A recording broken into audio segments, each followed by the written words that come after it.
loss, loss, win, loss, loss, loss, loss. Now I hate to say it, but these are the last 7 super match results for Matt Mask. But it wasn't always this way for Matt.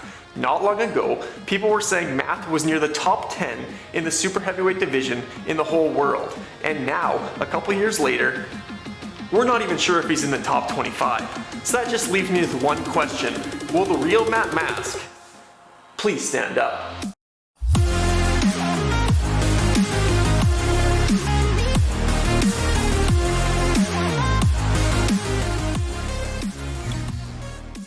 Hey everyone, welcome to Arm Wrestling Insider, where we talk about arm wrestling topics and all things arm wrestling.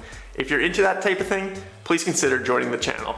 Thanks. So today we'll be talking about Matt Mask, aka the Wild Horse from Alberta, Canada. Now let me start by saying, I am a huge fan of Matt Mask. And I know I said that in the Derek Smith video, and both are true. But actually, Matt is a little bit near and dear to my heart for another reason. Now I'm well aware that I have an American flag in the backdrop here, but I may or may not actually be from another country. May. And hint, it might be the same country that Matt Mask is from. I don't only like him for his energy and his intensity at the table, I actually have a little bit of national attachment and national pride with the guy. So let me just preface the video by saying that. I'm always rooting for Matt. He's really known for his high octane, his energy, and the excitement he brings to the table. Anyone who knows Matt knows he's a must-watch guy. Honestly, the only thing that matches his energy on the table is his colorful vocabulary off the table. He's one of the most passionate and exciting pullers and has a huge fan base. Now Matt Mask has been known in Canada for a long time. He's basically dominated Western Canada as long as I can remember, and he's been in the top 3 in Canada for the better part of a decade. Now Matt is known for his speed, his explosive hard hit off the go, as well as one of the most dominating and largest hands in the entire business. However, like I said before, in the last couple years, we've been getting mixed signals from Matt. I mentioned before, it wasn't that long ago, people were putting him on the verge of the top 10 in the whole world, and now we're not sure, is he top 20, is he top 30? No one knows where to put Matt. It's unfortunate for the guy, but he's faced some tough opponents. He's had some really challenging super matches, and I think all the arm wrestling fans are ready for Matt to turn his career around and get back in the win column. Now, the obvious reason why some people are down on Matt Mask is because his recent super match slump. So today we will try to determine, is the real Matt Mask the dominant force that we once witnessed in the WAL, or is the real Matt Mask the guy we've seen as of late at East vs. West? So just a little bit of history about Matt. The man is 6'5". He always ranges in the heavyweight division around 240 to 250 pounds, which is about 115 kilograms. So Matt Mask first became a global name and a household name when he started attending the WAL regional qualifiers, where he won multiple events. Then once he made it into the World Arm Wrestling League, Matt became a superstar, and he became extremely well known for his high energy, his charisma, and his table slapping ability.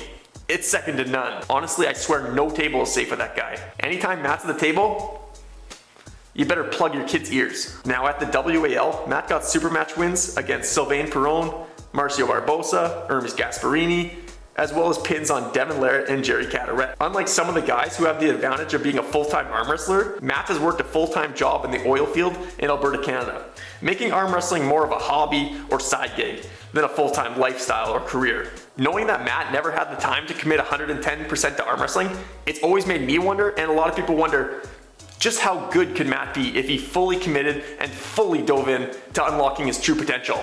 Honestly, it's a scary thought. The man is genetically gifted, and we're honestly not sure how far he could go. Matt, we have seen your hair make one of the greatest comebacks of all time.